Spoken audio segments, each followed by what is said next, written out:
Hey, it's Coach Chris with Hoops King, and today I'm going to talk about the 3-2 zone defense. And in this video series, we're going to cover how to play a great 3-2 zone. Now, if you like this video, be sure to hit the like button down below, subscribe to our channel, turn the notifications on so you don't miss any new videos. All right, so the first thing we're going to talk about is the slides in the 3-2 zone. So let's take a look at the 3-2 zone versus a simple setup here. So they're kind of matched up really at this point, the offense is to make it easy to look at. Now, this player can come out and pressure the ball if you want, but his main responsibility is to protect this high post area. And that's going to be true when the ball goes to the wing or it goes to the corner. This top player's job is going to be protect this high post. So we want to make sure we keep the ball out of there. So if we have a player in here, he's probably sagging off of that top player and making sure that the ball does not get entered into the high post. Now, again, if you have a great shooter up here, it's going to present a problem running this defense because you're going to want to be able to get out on them, yet prevent that from going to the high post. So in this situation, let's look at this as kind of a 1-3-1 attack they're running here. So we got top, wing, we have a high post, and then we have a post who can move to the corner. When the ball goes to the wing, the rover is going to move and make sure the ball is not entered in the high post. The wing player will pressure the offensive wing with the basketball, and this player will front that post player. Because if the ball goes to the corner, either on the drive or a pass, it's the defensive post player down here's job to get out and guard the corner. So he has to be in front and be able to get out there. So if he's standing in behind here and this guy drives, he's got to be there to get to help. And if he's standing behind the offensive player, he's not going to be able to get there very quickly. So he has to be out in front of that player so he's there to help on any drive. Or if we have another offensive player here, and then we say the ball goes to the corner, he comes out, this player comes over in front, still has the high post, and now our weak side wing is dropping here into the middle to play any backside players. Okay, so here's an example of the dribble penetration from the corner causing problems and getting a kick out. Okay, so he gets by him on the baseline, and now everybody's got to come to help, and that leaves us two shooters open at the top. You got to cut that baseline off. Got to work on that. So now I know I have 4 players on offense here already, but you may end up in a situation where there's still a wing over here, and then there's a post here. So this player here is going to play those 2 people. So, you know, it's his job. This pass and that rebound are going to be his responsibilities. And when you get into, how does he play this necessarily? Well, is this person a great 3-point shooter? Is this person going to catch and shoot right away? Likely, and then where I'm going to have to get to that box out? Or is this a kid who can't shoot from outside and I really don't have to worry about him shooting in that long rebound, and maybe he's more apt to make that skip pass? So that's where your scouting and knowing who you're playing is going to factor into how you're going to adjust this defense or any defense when you play. Okay, let's watch what happens when the ball goes to the corner here. All right, so there the post player comes out, the ball's being dribbled up. So we have some pressure there. Our weak side post player has came over to guard their post player who's moved over to ball side. Our top of our zone is going to cover the pass back, and we have a 2-on-1 in the backside. So number 10, I believe, or 12 will have the player at the top and then the player in the corner. Okay, here the way UCLA does it again is the ball goes to the corner and the ball side post goes to cover that. If you'd like my 3-2 zone PDF guide, just click down below, enter your name and email, and I'll send it over to you right away. So we're going to start here with the ball in the corner. And we'll have another guard out here that will reverse the ball for the offense. So on defense, this is our post player down at the bottom. He's coming out. Our other post is getting over the top. So now we have the baseline covered, and then our wing who was guarding the ball when it was here can now do one of 2 things. Here's our rover, he's up here, and then here's our backside player. So now we're going to talk about this wing on defense on the ball side. He can come in here and plug. which will be to prevent this guy from driving and getting into the middle of the floor. All right, so he's plugging all of that up. His other option is to come out and deny the reverse pass.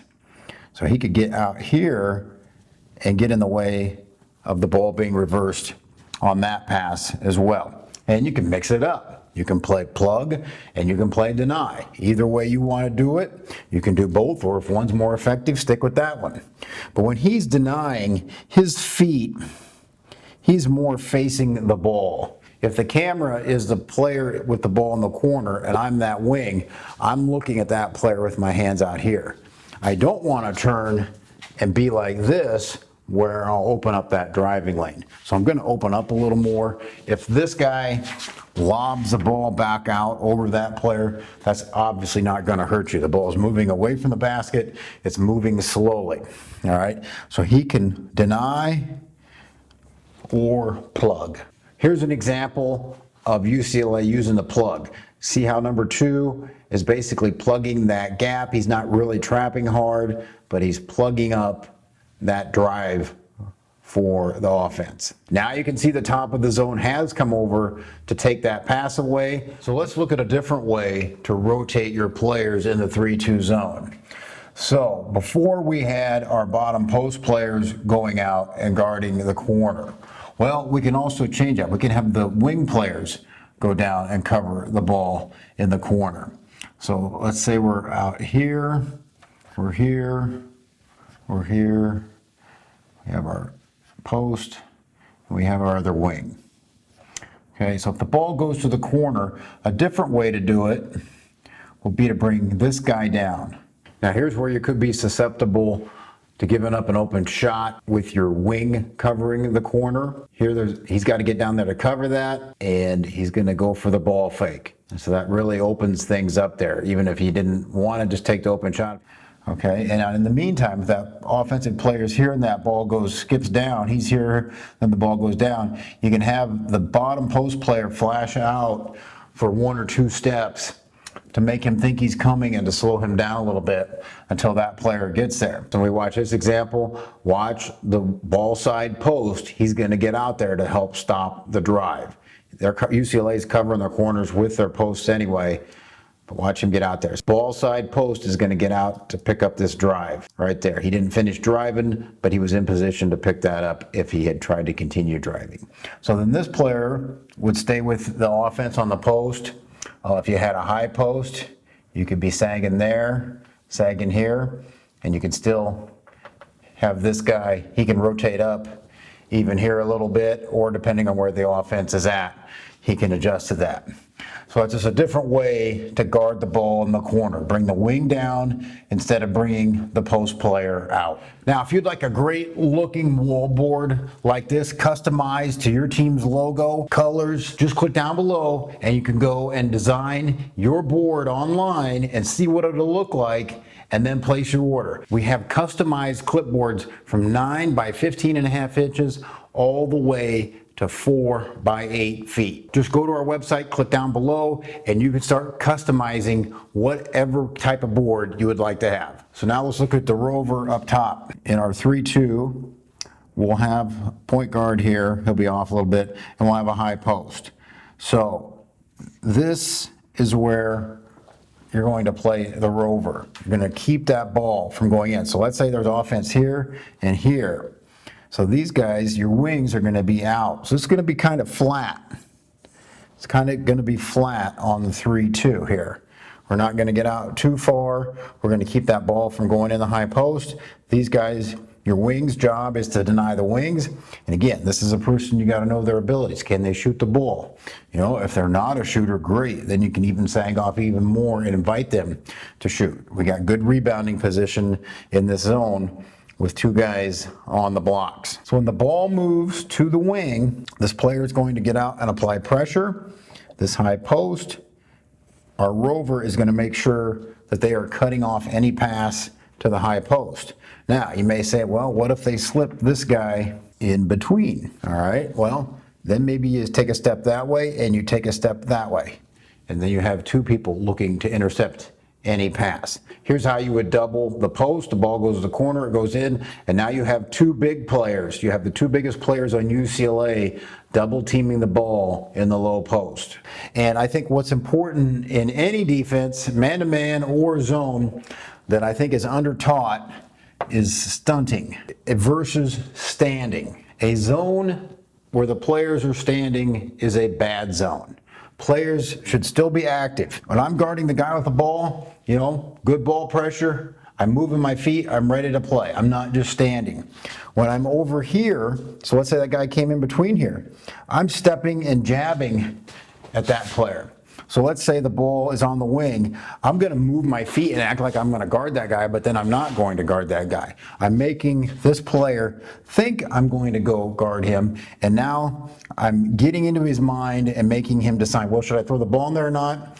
Instead, if I just stand right here and watch the ball go in, that's bad defense, obviously, if you just stand there and let it go in.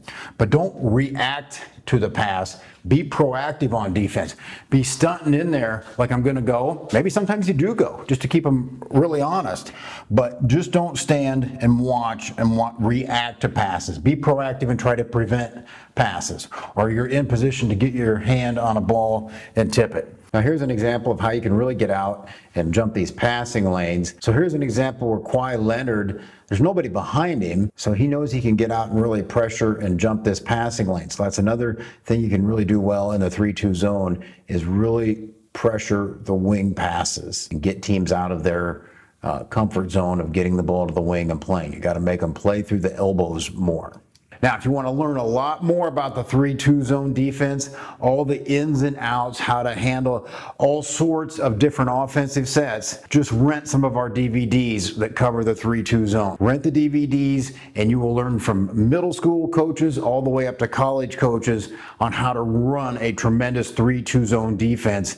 And anything that you see from another team, you'll be ready for it. You'll be immediately ready to tell your players to do this or that, depending on what the offense does. There will be no surprises for your team. So let's take a look at trapping out of the 3-2 zone in the half court. So we're here in our typical 3-2 zone. Now, we can let them come across and make a pass, or we can trap right away, however you want to do it. Probably trapping maybe a weaker player is the person you want to trap, the person who's more likely to panic, doesn't handle the ball as much maybe, and then really go after them. As soon as they dribble across, we'll send our top guy and our wing ball side over to trap. And now our bottom post player is going to cover any pass on the sideline or the corner. This player would be looking to get that reversal pass or cross-court pass here, and this bottom post player is going to take anybody in the middle area. So again, you're kind of looking at a typical press break here. You're going to have a middle, you're going to have a reverse, and you're going to have a ball side sideline. Now you may have a deep diagonal, and again, that pass should be very hard for anybody to make if you have a good trap, good ball pressure here. And then, of course, this player or that player can read that. You're reading into the trap, you're looking where they're going with the ball, and then you anticipate and move towards that. So that's the first way to trap when they dribble across. Okay, not a lot of difference when we trap. We could do it off the first pass. So here we're in our 3-2. They dribble across, we wait. They reverse the ball. Here we come from this side. He's going to have any sideline. He's going to take any middle. And then he's looking for that reverse or skip, that deep diagonal. He could also help on the deep diagonal too. But again, trap set well, good ball pressure. Getting the ball from there to there should be pretty difficult for anybody. So it's really easy to trap and disrupt out of the 3-2 zone defense. Okay, here's UCLA trapping in the corner. So they bring the wing down and the ball side post comes out to trap. The weak side post player is now working on keeping the ball out of the paint. The top of the zone can take the reverse pass out. And again, the weak side wing has two players to cover. The top of the zone could have came over to deny this pass right here more. because he's got to read into that trap and see where he's looking to go. And a skip pass over to 7 or 24 is a long pass.